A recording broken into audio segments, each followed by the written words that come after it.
What's going on, sports fans, and welcome back to the Bettor's Almanac podcast. We are now in episode 7 and week 11 of the NFL. Season is absolutely flying by. I am Matt Kowalas from Sports Memo and Wager Talk with my good friend and partner, Eric Pauly. How you doing, my man?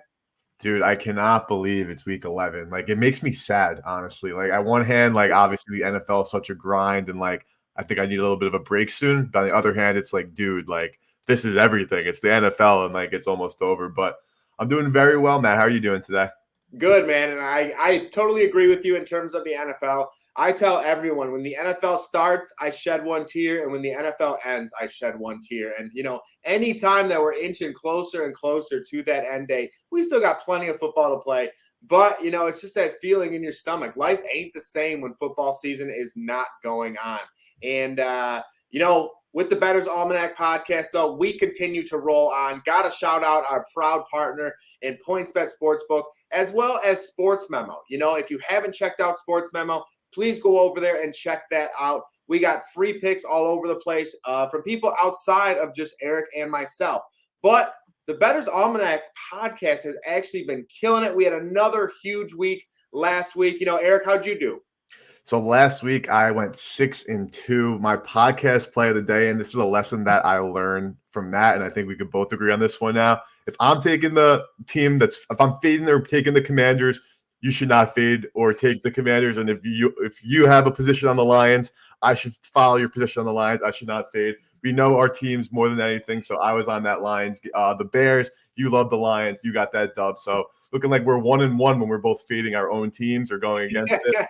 You had the Commanders that game. I had the Titans. So lesson learned. Stick to we know our team's best. I'll defer to you whenever it's a Lions-related game, and I think you'll do the same with Commanders. But I went 2-2 on Sunday. Down units because both of my bets that lost were the 2 units, the Bears and that teaser that I actually took live on air. But Monday Night Football, I bounced back in a big spot, 4-0, hit 2 player props, hit the Philly Eagles team total under 27.5, and I had to sprinkle the Commanders on the money line plus 400. Nice. So that was a big win. But looking like you did a great job yourself last week, Matt. 4-1. What'd you have last week? Yeah, man. So last week I had the Detroit Lions. I had them +3. I had the Green Bay Packers. The Green Bay Packers was my favorite bet of the week. Call. Yeah, thank you. I grabbed that one at +5, though. So part of the reason I felt so good about it was because I grabbed that line immediately when it came out. And, so that was one that I was actually, I was kind of on the opposite side of a lot of people. And I understood where they were coming from. But, you know how I am, and I'm sure the listeners do. I love playing spots. And for me, that's kind of what that Green Bay game was. And honestly, now you're not going to hear me discuss this game as a best bet or anything like that. But I'm actually liking the Cowboys now in that spot against the Vikings. So it's kind of a similar thing. I'll play the teams wherever they're at, the spots.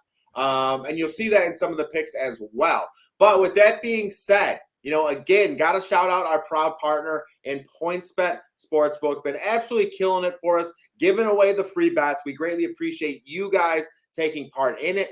But right now, do you ever wish you could get a second chance on a bet that did not go your way? How about 5 of them? Well, now you can sign up on PointsBet Sportsbook. Sign up using code Almanac to get 5 second chances of up to $500. With PointsBet Second Chances, you get 5 straight days of second chance bets where PointsBet will match your losing wager in free bets. That's promo code Almanac to get 5 second chances of any PointsBet betting types, including live betting features you won't find anywhere else. PointsBet, do it live. Offer not available in all states. T&Cs apply. See promotions page and terms and conditions section of the PointsBet website for more detail. Void where prohibited. Must be 21 plus or older. Call 1-800-GAMBLER crisis hotline for referral services. Gambling problem? Call 877-8-HOPE-NY or text HOPE-NY 467-369 in New York. All right, let's get to it. Shout out PointsBet once again. Hey, and shout out people who DM us asking for that PointsBet promo code. If you don't have a PointsBet account, highly recommend doing that. We're giving free picks on the show every single week. Again, we are in episode 7. We smashed last week. I swept the board. I know, Eric, did you sweep or did you go 2-1? No, the 2 plays that I had on the show, my 2 biggest positions actually went 0-2, but my other bets are the ones that hit this week with the 6-2. So just another reminder for all of our official plays, you can check Matt and I out on Twitter, but also on Sports Memo and Wager Talk, because not only are there our full packages of picks, but we have free picks, analysis, odds breakdowns, live odds screens from other amazing, sharp professional cappers. So certainly shout out to Wager Talk and PointsBet as well. But unfortunately, the show picks were the two that I lost last week. Hey, that's just how it goes sometimes, man. You know what I mean? But even to your point, when we talk about sports memo and stuff, Eric and I are so passionate about this podcast. We want to grow this to the best of our ability. So we give a lot of our official client plays on this show. You know what I mean? So that's really like kind of what we think of it, how we're trying to grow this going forward. And, before we get into today's picks and the dog of the day, which did hit with the Detroit Lions last week, shout out the boys. Not going to be with them this week, not going to lie, but I'm kind of flirty with it. I'm still indecisive. But before we get into that, let's shout out our week 10 winners from PointsBet Sportsbook. These are two individuals who will be getting $100 in free bets from PointsBet Sportsbook. This week's winners we have two, Eric Mowry and Nick Seeger. So shout out, boys. Shoot us a DM. We'll get you those free bets from PointsBet Sportsbook. And again, shout out PointsBet. Yes, sir. Congratulations, guys. But now let's talk about our live underdog. We're in agreement on this game, so I want to pass it to you first because I want to hear your angle on it. But right now, we're both looking at the Chicago Bears taking down the Falcons in Atlanta. I have my reasonings. I'm sure you do too. I'm sure they align. Start with you, Matt. What are you thinking here? Yeah, for sure. Of any game, spread, whatever that I looked at when going over the slate, this is the one that jumped off the page to me. I really like the Bears in this spot. And again, playing situations, 2 weeks in a row, the Bears have lost very close games by 4 points total. And we have seen the evolution of Justin Fields in every single one of those games. He had 178 yards, and then this past week, he had 147 yards against the Detroit Lions.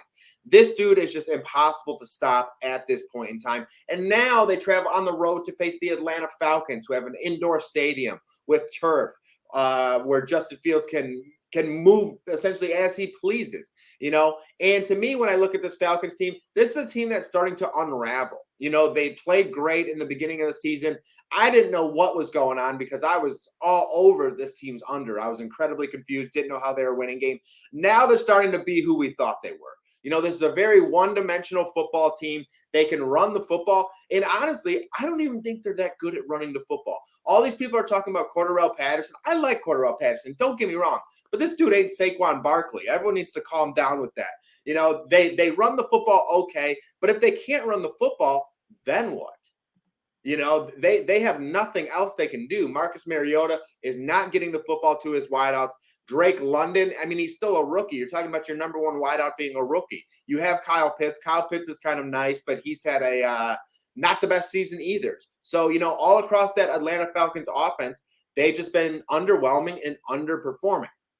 Now they face a Chicago Bears team this team's got to be hungry, especially after losing 1 point last week to the Detroit Lions, 4 points before that.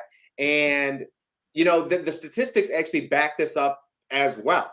Chicago is 4-1 against the spread against teams with a losing record. Atlanta is 3-7 at home against the spread in their last 10. And then the Falcons are 0-4-1 after an against the spread loss. So now they're facing the Chicago Bears. Justin Fields is actually from Georgia, so he's going to have family and friends at the game. He's going to want to show out. He's going to want to ball. And then a statistic that I pointed out last week with the Detroit Lions when I was referencing Justin Fields and his rushing yards prop. And it was the sacks, the defensive sacks. The Lions were 30th across the NFL, and now the Atlanta Falcons are 31st. If you give someone like Justin Fields time in that pocket to sit back, evaluate the field. He doesn't have very good receivers, so there's a good chance his receivers are covered down the field. What happens when that occurs? You take off. So I could very, very much see another Justin Fields over rushing yards prop in this spot. I think Justin Fields absolutely balls against the Atlanta Falcons. Again, I think this is a team that's ready to fall off a cliff. I like the Bears here at plus 140. Obviously, if you like the spread, you can get it at plus 3.5 in some places as well. I think that's a very good bet with that hook. This is my favorite play of the week, and I like it so much that I have no problem going money line here. Wow, all the way to the money line. So I I am totally in agreement with you here. I am on the Chicago Bears. I took plus 3.5 at our proud sponsor, PointsBet Sportsbook. Was able to get that locked in. That number is still also available. So if you guys are listening right now, please take a look if you want to tail. But my thought process is exactly the same as yours. So the Atlanta Falcons have clearly regressed to the mean and look like the team that everybody expected them to be in the beginning of the season. And when you look at these two teams defensively, like we're talking about the two of the absolute worst teams on defense, and they're absolutely abysmal. So I think that Justin Fields is going to have no problem moving the football on this Atlanta Falcons team. And kind of similar to last week. So obviously the Lions came back and down 20, scored 21 points in that fourth quarter to take the win, aided by that Justin Fields pick six, which might realistically be the worst pick six thrown so far this season, or like even the worst interception thrown, unfortunately, because That was bad. I was on the Bears, but took it out right there. So I really also look at this game as a big over type game because nobody's going to stop anybody here. This is going to be a straight up track meet between Justin Fields running the football and Cordero Patterson and Marcus Mariota running the football. The Atlanta Falcons, like you mentioned, when it comes to push comes to shove, when they're gonna be able to throw the football? I don't think they're going to have to whatsoever because you could definitely just march up and down the field on this Bears team. And similarly for Chicago, they don't have to try to get Justin Fields and drop back passing situations and try to make him a passer in this matchup because they're going to be able to run the football at will against Atlanta. So just given how close I have these teams in my power rankings and how bad both of these defenses are, 3.5 points, getting 3.5 points just seems like value to me for the Bears. So I took that 3.5. Not confident enough to ride the money line like you are, Matt, but we're both on that same side here. Bears points, I think, is a great bet for this week. And I would also take a look at that over at any number lower than 50 because, again, these two teams don't play any defense. No. But looking deeper down the board, so this is a week right now. So something that just has been happening in the National Football League in terms of the betting markets is when it came from like weeks 1 to I want to say like 5, 6, 7, maybe even 8, you wouldn't see too much movement in the market until like Wednesday or Thursday of that week. Because for sharps and odds makers are still accruing information, still determining really which teams are real, which teams are frauds. But now that we're in week 11, odds makers and sharps all have an understanding of how teams are, right? We've seen them for 10 weeks of action. We understand how these teams operate, what their strengths are, what their weaknesses are. You know the injury reports, you get the weather reports, and now you have a much clearer picture of how these games are going to shape out. So now you're seeing these numbers get hammered into shape on Monday and Tuesday rather than Wednesday and Thursday, which might not seem like a big deal, but if you're a novice bettor or somebody who only looks at the board for football on Sunday, you're missing all the great numbers. All those numbers are gone right now. So we would definitely just recommend taking a look first. But this brings me into I'm looking at teaser options. And while I've kind of laid away from the teasers the past couple of weeks, I'm interested in hopping back in now because, again, if there's a line that I like and now these lines are, again, kind of being hammered back into place early, I feel a lot more confident adding 6 points to a side that I know is sharp. So I'm going to start with a game that I think is a fantastic teaser leg. I had them in a teaser last week. They covered. The Raiders didn't do their part. But the 49ers on that neutral field against the Cardinals, I think if you get them down to -2, I think there's immense amounts of value there. Of course, you have that key number of 3 covered. But the Arizona Cardinals, even though they look like a better team with Colt McCoy under center, That's what I said. they're better with Colt McCoy. I don't see how they really move the football on this 49ers defense. The Chargers did a decent job to start the game on in that primetime matchup, but after that second half, they didn't score a single point. They were absolutely locked down completely, and you're dealing with Justin Herbert versus Colt McCoy. I see Hollywood Brown low-key might play in that game. Yeah, he is questionable. He's designated to return from the IR, so he's eligible. Whether or not he suits up is a different story, but again, Hollywood and DeAndre Hopkins together with Colt McCoy under center, I don't think is going to be enough of a boost for this team to win this or to cover a spread of even 3 points. So I love the 49ers here. Matt, do you have any thoughts there? I like it. I always love your teasers. I'm going to be honest. When you put them together, I think they look great on paper and something I always want to take. You know how I am with San Fran, for one. San Fran's one of my favorite teams to bet. I don't think Arizona is going to be able to move the football on them at all, especially if Kyler Murray plays. Kyler Murray, I'm just not a fan of Kyler Murray. I'm going to be honest. I don't think this Arizona Cardinals team can win with Kyler Murray going forward. I think they are going to regret giving him that contract at some point because, like you said, I thought they looked better with Colt McCoy as well. He's sharper in his 3-step drops, his 5-step drops. He gets the ball out quickly, and and Colt McCoy has never even been a starter in this league. So when I watch Kyler Murray at times as well, when you go against a team like San Francisco, who has Eric Armstead in the middle, they have Nick Bosa on the outside, they have these defensive linemen who are enormous and get their hands in the air. For Kyler Murray, you have to do so many things right. You have to create windows as offensive linemen. You have to lob the football up and try and time where your receiver is going to be a little bit better. And I just don't think it's going to work going forward. So for me, anytime I see Kyler Murray going against a top 3, top 5, even top 10 defense, I'm probably going to go with that team with the better defense. And right here is San Francisco, so I think they get that handled no problem. With the Buffalo Bills, I think a lot of it too, like we talked about beforehand, this game might even get switched Yeah. to Ford Field, correct? If the weather is too horrible, yeah, they're going to move this football game, which is why I know a lot of people are running to the counter to take under bets on this matchup. But something that I've heard from some credible information is that, first of all, this game, if it is too horrible, will get postponed, so your bet will be voided anyway. So I guess no loss there. But number two is it's looking like in the Western New York area, the most of the snow is going to come down on Saturday.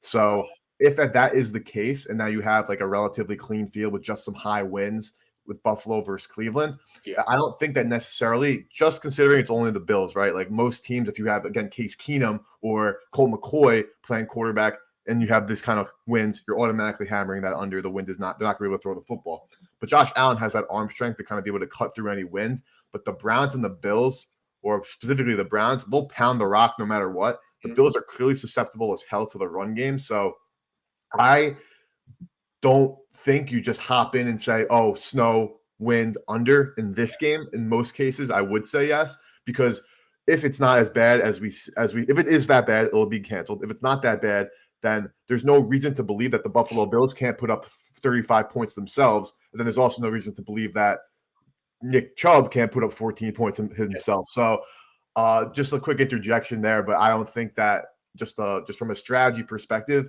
I know that the weather is looking horrible, but if the snow again ends up hitting Saturday, the under is not a purebred lock for this week, in my opinion. Yep. No, I get what you're saying 100%. And with Buffalo, especially with the way that they lost to the Vikings in overtime, Josh Allen kind of blowing that game. I'm going to be honest, with the fumbled snap. It just seemed like he was pressing a little bit. Even when they were moving the football, it felt like he was pressing. But with that being said, I don't see any chance Buffalo loses this game. I don't care if there's 6 feet of snow. I don't care if they're in the dome. If they're in the dome, I think Buffalo is going to win by 20. So that's completely different. But either way, I just can't see Buffalo losing this game whatsoever. And then with Minnesota, when you take Minnesota plus 7.5 throughout this season, there hasn't been a safer team with getting 7.5 points. And are the Cowboys really playing the style of football that they can beat almost anyone right now, or any difficult team or any formidable opponent by 7 or more? I don't think so. So I'm with you. I think that Minnesota is a great option. I love this 3-team teaser. I see this it. Yeah, so a lot of people, not a lot of people, just like the general public, it seems as if like they're kind of thinking like, how are the Vikings, the 8-1 Vikings, dogs at home? But I think this game is very competitively priced, giving Cowboys minus 1.5. The Vikings are clearly have their issues like that, haven't really reared their heads. They're so good in these close games, which is kind of due for a letdown. Which, like, look at the Las Vegas Raiders last year, like they were killing it in close games and made the playoffs. Now look at this pile of garbage they have on the field right now. So. But that is not to, again, take away some of the credit, because this Vikings team is good. If you're listening to like Pro Football Talk's power rankings and you're seeing them ranked as 1, obviously that's bullshit. But if you actually take a deep dive, are the Vikings a top 10 team in the NFL right now? Absolutely. But so are the Dallas Cowboys.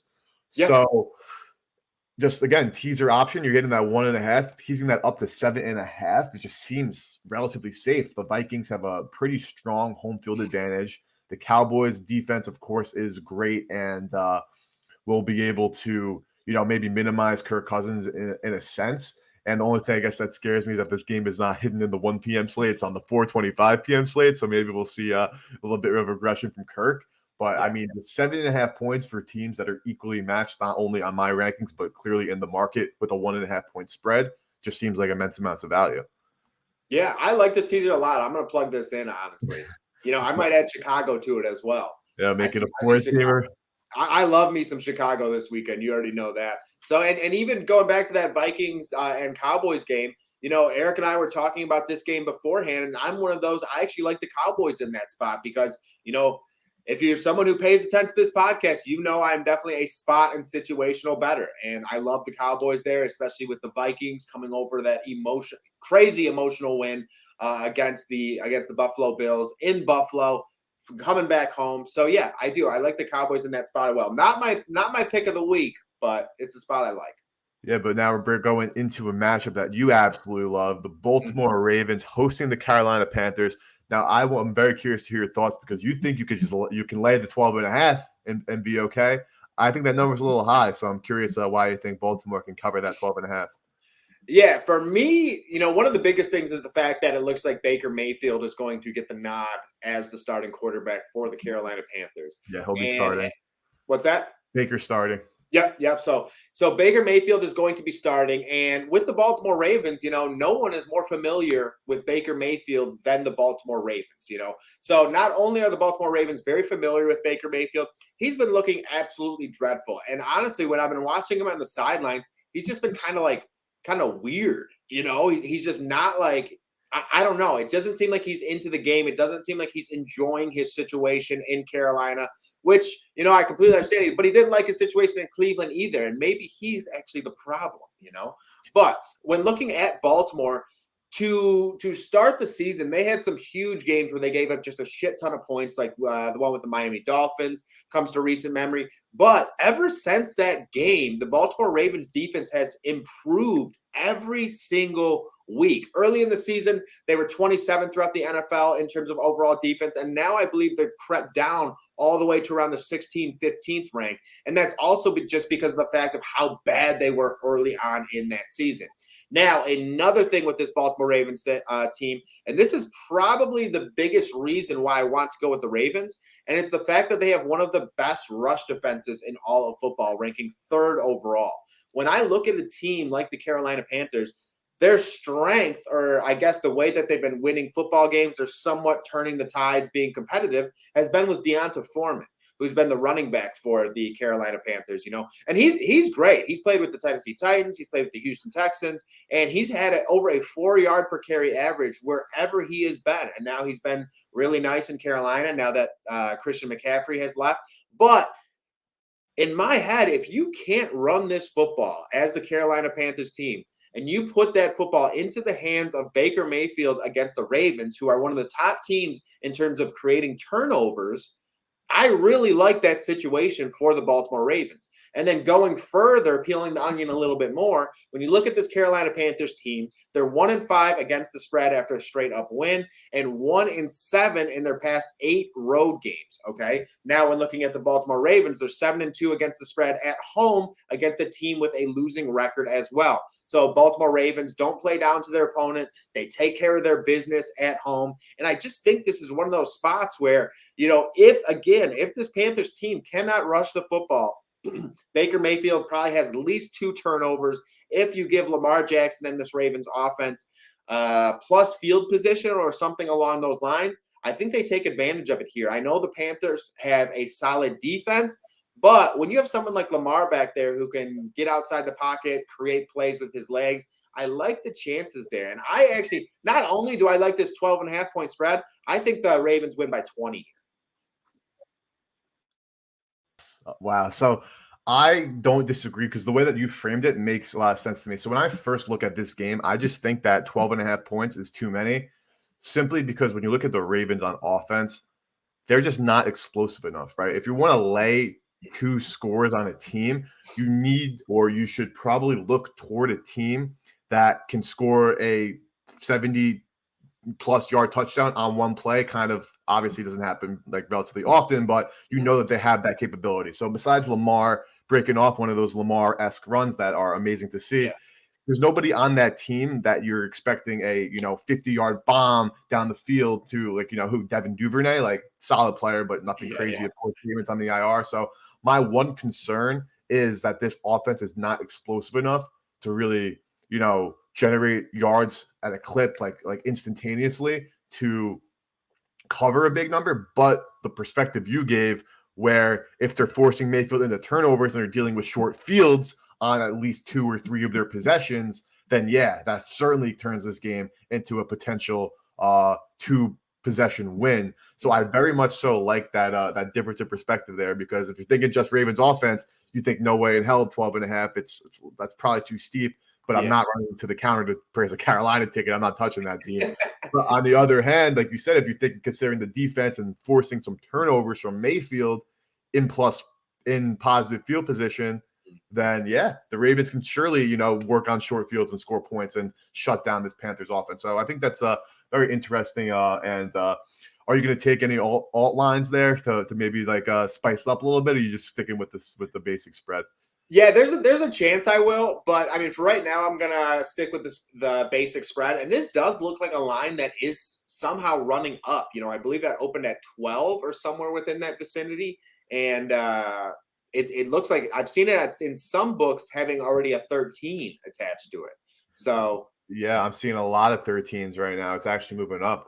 okay, so yeah, if this is something that you are interested in, you might want to take it earlier rather than later, because it does look like this one's running up, and that's kind of surprising to me, because this is kind of like a bleh game in some ways.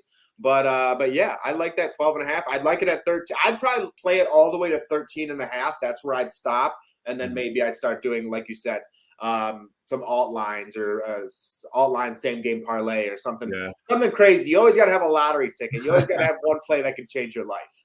All right. Yeah. So moving on though, so I'm looking big time at the Sunday night football game with the Chiefs Chargers, right? So this game opened at the Kansas City Chiefs -7. Now it is sitting at 5.5 at most shops. Other shops 6. Full disclaimer: I did not get the Chargers plus the 7, so I'm gonna break this down regardless. But I wish I did, because I do still like the Chargers even with the 5.5, but definitely not enough to again run to the booth just yet. Because if I can get a 6.5, maybe buy a half point or something like that, we will. I'll take a look at that. So right now the plays I have locked in are Lions or Bears plus 3.5, and I haven't mentioned Lions plus 3.5, but we can talk about that in a second. But looking at this matchup between the Chiefs and the Chargers, I mean, when Brandon Staley was hired as the Chargers head coach, there was one goal in mind for that team, and that was to stop Patrick Mahomes in their reign on the division that the Kansas City Chiefs have. So when you look back at some of the games that these teams have played over the years, of course, they played each other twice. Week 2 of last season, the Chargers again were 7-point underdogs against the Chiefs, and they won that game outright. Keenan Allen and Mike Williams both limited at practice on Wednesday, and they've both been out obviously for a little bit. Allen with a hamstring, Williams with a ankle. But I think if they both play, that the Chargers will have enough firepower to cover a 5 or 6 point spread against the Chiefs. Now, the Chiefs right now realistically are looking like a top 3 team in the NFL. They've been looking like it all season long, and Patrick Mahomes is, in my opinion, the undisputed MVP at this point in time. However, this is kind of, again, I'm tapping into your well, Matt. This is kind of a spot play for me on the Chargers. Every time they go out and they play against the Kansas City Chiefs, they're going to have to bring their A game. And the one thing that the Chargers do absolutely miserably, as we all know, is defend the run. And the one thing the Chiefs do not do at all, for as good, well-rounded of a team they are, is pound the rock on the ground. So just because, of course, Mahomes going to be able to throw the football, but they're not going to be able, again, to just get off those crazy yards per clip on the ground to kind of just make this a big game for Kansas City. And the Chargers dropped that game against San Francisco, and they actually hung in for a lot longer than I thought. I mean, that game was a little bit ugly in terms of turnovers. It was exciting and fun, but the Chiefs are coming off 3 straight wins. In that Jacksonville game, yeah, the Jaguars did some things like take possessions and they missed a bunch of field goals, but that 10-point game was actually a lot closer than it looked. That Titans game the Chiefs played, of course, when they won, the Titans did a great job, and Brandon Staley is no Mike Vrabel, but I still think that there are ways that there's a way the AFC West plays Mahomes is mostly different than a lot of the teams. Like the Titans And the Bills, they've caught on to it because they realize, wait a second, these guys are playing Mahomes this way because this is how you stop Mahomes. You can't stick to your traditional defense like the 49ers did because you're going to get smoked. You have to adjust your game plan to Mahomes because he is the best quarterback in the National Football League. While the Chargers, they're 5-4, right? Like, this is a team that had high expectations, are still battling through injuries, are still trying to make their moves. So I don't see in prime time the Kansas City Chiefs blowing out the Chargers. I like the Los Angeles Chargers plus the points. Again, I haven't made the card because 5.5 has gone too low. But something that Matt and I have talked about on earlier episodes of the show is 5.5 was a number that never really pops up.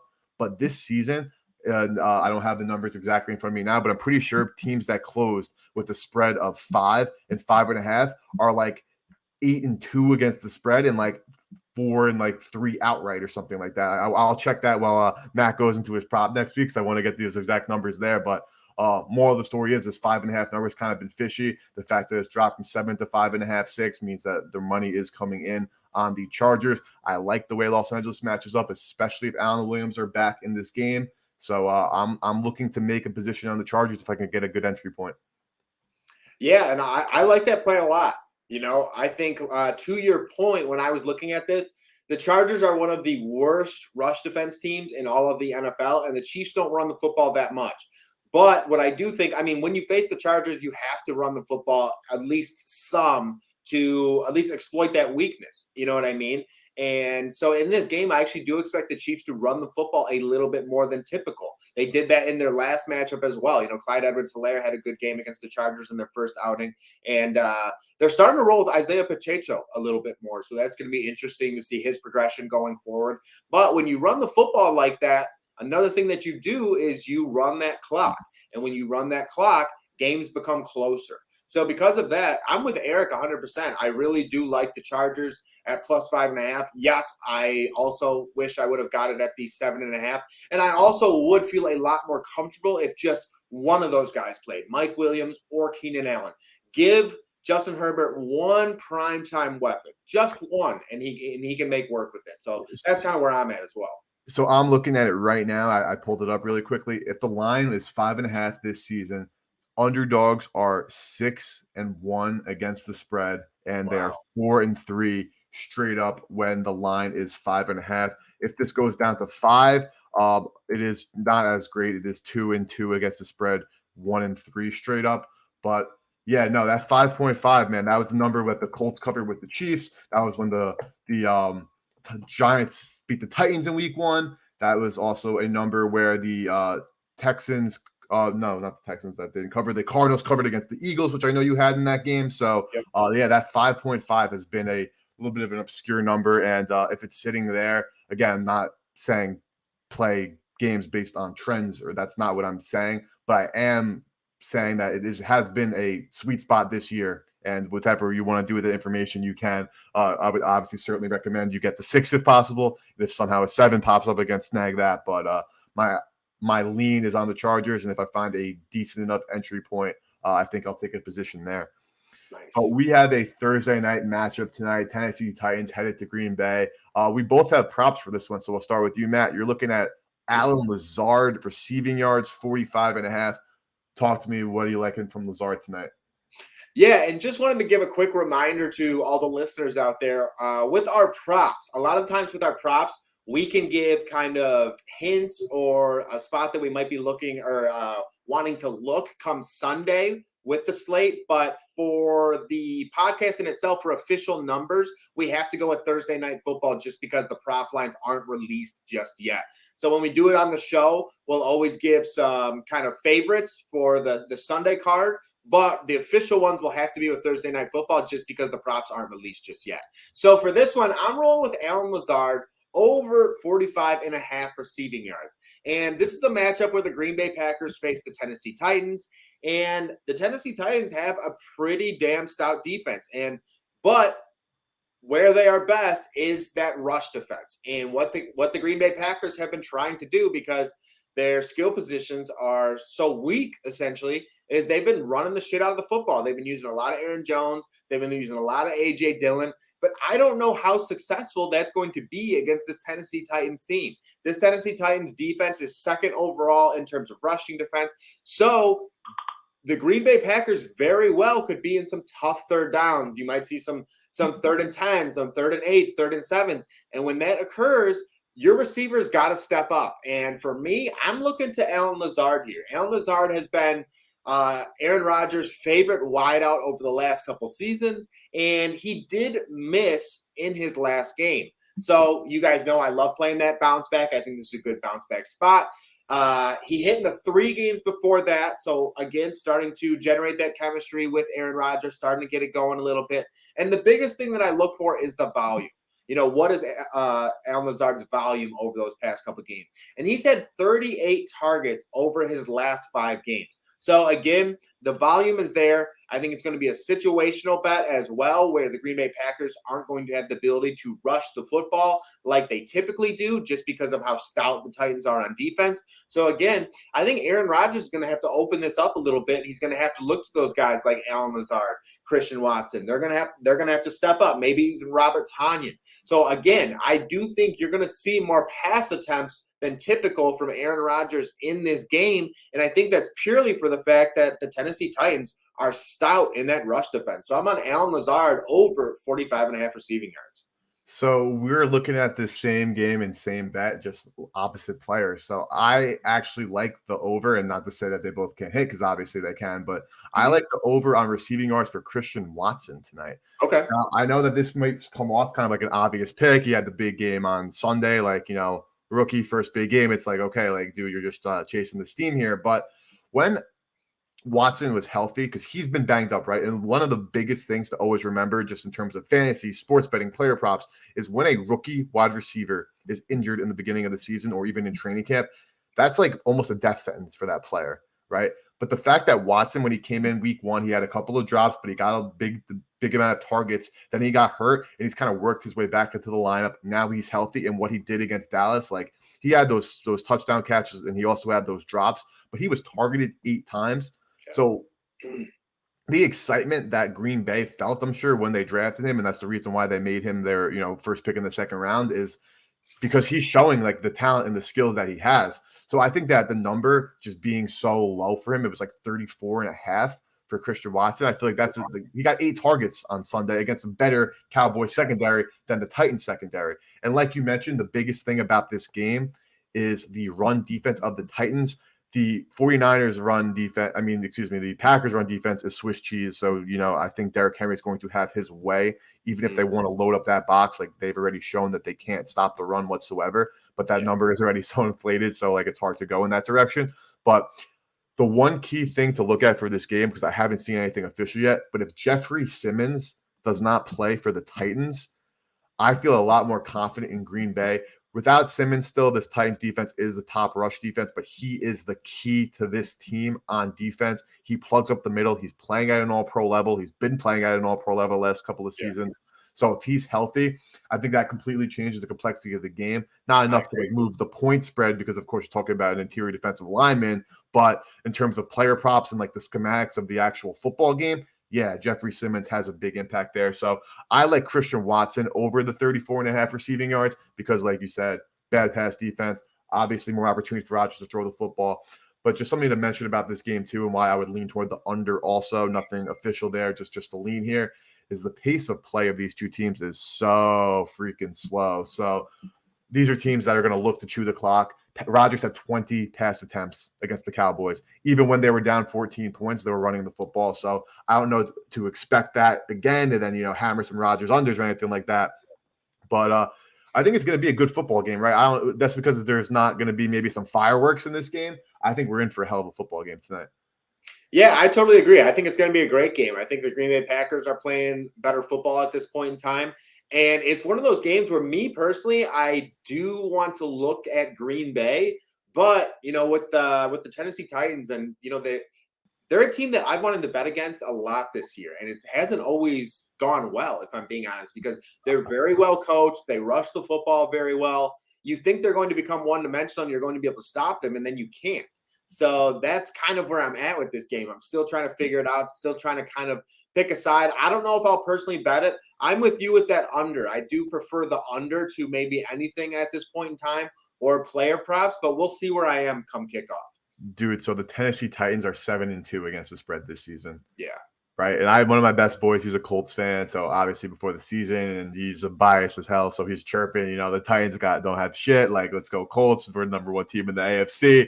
Yeah. And I'm sitting here thinking, like, look at what Vrabel's done the past couple of years. Like, Vrabel, again, and I wrote about this in my pre-season breakdown. Like, Vrabel won Coach of the Year last year, and I know a lot of the times those awards are popularity, whatever. Like, no, he was the best coach in the NFL last year, and he is looking like a top 4 head coach in the NFL this year. Like, it's plain and simple. They could pick up kids from the local high school, put them out on the football field, and Vrabel will put them in a position to succeed. Yeah. Their injury report looks like a CVS receipt. There are so many banged up players on that side for Green Bay too, though. So that's not. Yeah. But the way that Vrabel is able to pick up players, elevate from the practice squad, have that scheme and coach around these injuries is honestly nothing short of amazing. And laying off the spread in total, because I think it's priced really well. 3 perfect total. I'm looking toward under, but Matt and I are both looking at wide receiver props for Allen Lazard. Matt likes over 45.5. I like Christian Watson over 34.5. I've seen that number actually rise and be taken off board, so we'll see where that settles at. But very interested in tonight's game. But that is going to do it for us today. Matt, you have any closing thoughts? No, I mean, as always, appreciate all the listeners for the podcast. We'll have another announcement on what we're doing this week. Didn't make an announcement on what the contest is just because got to talk with PointsBet in regards to that one. But we will have that posted on Twitter. Keep an eye out for that. Remember, it's any Sunday Night Football and Monday Night Football matchup. If you're ever curious if we're doing it, we're always doing it. Shoot Eric a message. Shoot myself a message. Shoot the podcast a message, the Bettor's Almanac on Twitter. Definitely go check that out. Appreciate follows. One last thing though, every single week we have more than 14 listeners. No doubt.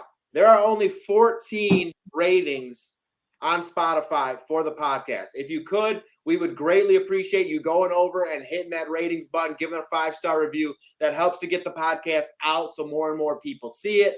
And, Eric and I put a lot of work into this. We try and bring you guys the best plays possible every single week. We've hit some sick underdogs on this, some best bets, player props, a little bit of everything. All we ask for is maybe a little like, maybe a little subscribe. Would greatly appreciate that. But let's run down the plays one last time before we get out of here. Yes, support the boys. But for plays, we got Matt taking the Chicago Bears on the money line plus 140. I locked in the Bears plus 3.5. Teaser options, I have not locked anything in because, like I mentioned for a while, the Buffalo game is still up in the air with weather and scheduling, but we like the 49ers, Buffalo Bills, and the Minnesota Vikings in a teaser, while Matt, though, does like the Cowboys on the traditional spread there. Matt's loving the Baltimore Ravens minus the 12.5. I'm leaning toward the Los Angeles Chargers plus the 6. And for tonight, Thursday Night Football, Matt is on Allen Lazard over 45.5 receiving yards. I am on Christian Watson over 34.5 receiving yards. Again, like, comment, rate, review. You can find us on Twitter at Bettor's Almanac, Matt on Twitter at Moneyline _Matt, and you can find me on Twitter at Slime Action. We appreciate all of you guys. Thank you so much, and best of luck this weekend. Peace.